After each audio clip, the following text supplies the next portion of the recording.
Hello friends, मेरा नाम doctor दीपक धनखड़ है और आज की वीडियो का टॉपिक सबसे कंट्रोवर्शियल और सबसे इंपॉर्टेंट है क्योंकि सोसाइटी में दो मत हैं। एक तो ये है कि किडनी फेलियर क्योरेबल डिजीज है, एक ये मत है कि नॉन क्योरेबल है।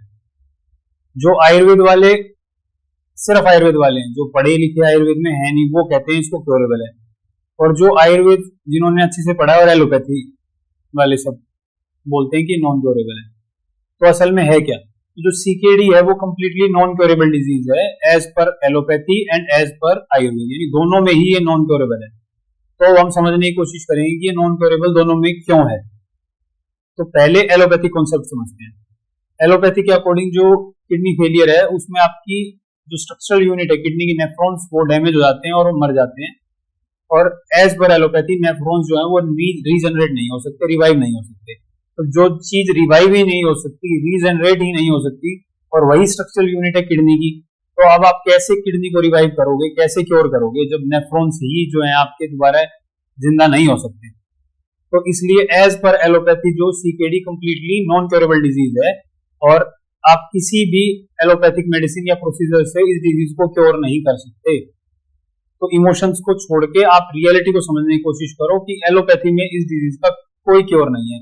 चाहे आप मेडिसिन ले लो, चाहे आप डायलिसिस करा लो, चाहे आप ट्रांसप्लांट करा लो, डिजीज कहीं नहीं जाने वाली। ट्रांसप्लांट में आपको समय मिलता है, कुछ समय के बाद ट्रांसप्लांट को भी रिजेक्ट होना है। डायलिसिस में भी आप अपनी लाइफ को प्रोलॉन्ग कर रहे हो, ऐसा नहीं है पूरा जीवन आप डायलिसिस पर निकाल पाओगे। और ऐसे ही मेडिसिन का कॉन्सेप्ट है एलोपैथी में। एलोपैथिक मेडिसिन सिर्फ प्रोग्रेशन स्लो करती है, सिम्टोमेटिक रिलीफ देती है, ना कि बीमारी को क्योर करती है। फिर भी डाउट है, कहीं से भी एलोपैथिक ट्रीटमेंट चल रहा है, अपने एलोपैथी वाले डॉक्टर साहब से पूछ लो क्योरेबल है या नहीं, या फिर अपने प्रिस्क्रिप्शन पर को उठाओ और उसमें कोई भी आपको ऐसी मेडिसिन मिल जाए जो किडनी फेलियर को क्योर करने वाली हो, तो आप मेरे से आके कह सकते हो कि आपने वीडियो झूठी बनाई है। आपके एलोपैथिक प्रिस्क्रिप्शन पर सिर्फ सिम्टोमेटिक रिलीफ देने वाली मेडिसिन मिलेंगी। जैसे आपको हाई बीपी है तो हाई ब्लड प्रेशर को कंट्रोल करने की मेडिसिन, आपको डायबिटीज है तो डायबिटीज को कंट्रोल करने के लिए मेडिसिन या इंसुलिन, अगर आपको वोमिटिंग हो रही है तो उसके लिए मेडिसिन, अगर आपका ब्लड कम हो रहा है तो उसके लिए मेडिसिन या इंजेक्शन, या आपके अंदर आयरन की कमी है तो आयरन का सप्लीमेंट, विटामिन डी की कमी है तो विटामिन डी का सप्लीमेंट, फास्फोरस बढ़ रहा है तो फास्फोरस बाइंडर्स, पोटेशियम बढ़ रहा है तो पोटेशियम बाइंडर। एक भी ऐसी मेडिसिन प्रिस्क्रिप्शन मिलेगी नहीं जो क्योर करती हो। अब आ जाते हैं आयुर्वेदिक कॉन्सेप्ट पर, क्योंकि जनरली समाज की यह धारणा है कि कोई भी बीमारी हो उसको जड़ से खत्म तो आयुर्वेद में ही किया जा सकता है। तो अगर ऐसा ही है तो फिर तो सारी डिजीज का क्योर आयुर्वेद में के अंदर होना चाहिए, फिर तो मरा हुआ इंसान भी जिंदा हो सकता है। आयुर्वेद है ना, जड़ से तो हर चीज को ही खत्म करेगा, लेकिन ऐसा नहीं है। आयुर्वेद में भी असाध्य का कॉन्सेप्ट है। असाध्य बोलते हैं हम नॉन क्योरेबल डिजीज को।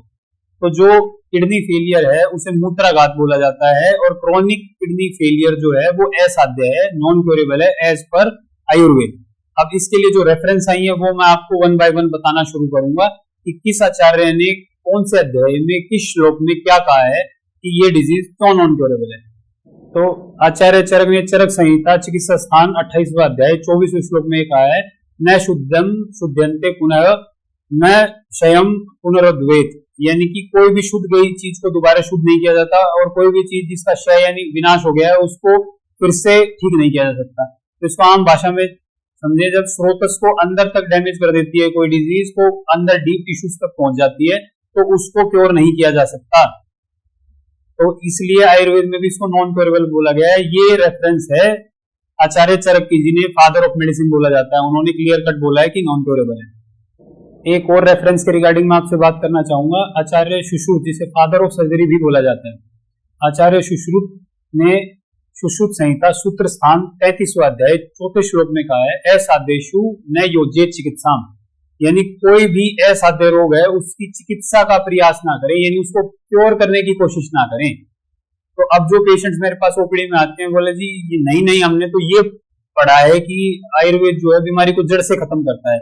तो पहले तो आप मेरे पास रेफरेंस लेके आए कि कहाँ आपने ये पढ़ा है, कौन से ग्रंथ में पढ़ा है, ऋग्वेद में पढ़ा है, यजुर्वेद में पढ़ा है, सामवेद में पढ़ा है, या अथर्ववेद में पढ़ा है, या कौन सी संहिता में पढ़ा है, चरक संहिता में पढ़ा है, सुश्रुत संहिता में पढ़ा है कि किडनी फेलियर क्योरेबल है। सुनी सुनाई बातों पर यकीन ना करें। मैंने आपको विद रेफरेंस बता दिया है कि फादर ऑफ मेडिसिन यानी आचार्य चरक ने क्या कहा है और फादर ऑफ सर्जरी यानी आचार्य सुश्रुत ने क्या कहा है। दोनों ने यही कहा है कि ये डिजीज नॉन क्योरेबल है। तो अब आचार्यों से बड़े तो हम हुए नहीं, जिनके ग्रंथ पढ़ के हम ट्रीटमेंट कर रहे हैं, तो उनकी बात को हम झुकला नहीं सकते। तो आयुर्वेद और एलोपैथी दोनों में डिजीज नॉन क्योरेबल है। और कोई भी अगर डॉक्टर एलोपैथिक या फिर आयुर्वेदिक ये क्लेम कर रहा है कि वो डिजीज को क्योर कर रहा है तो वो झूठ बोल रहा है, उसके झांसे में ना आए, उससे बचे ना। आपको आपके पैसे और जान दोनों से हाथ धोना पड़ेगा और बाद में आप ये कहेंगे कि आयुर्वेद तो कोई काम नहीं करता। आयुर्वेद अपना काम करता है, आप अपना काम नहीं कर रहे।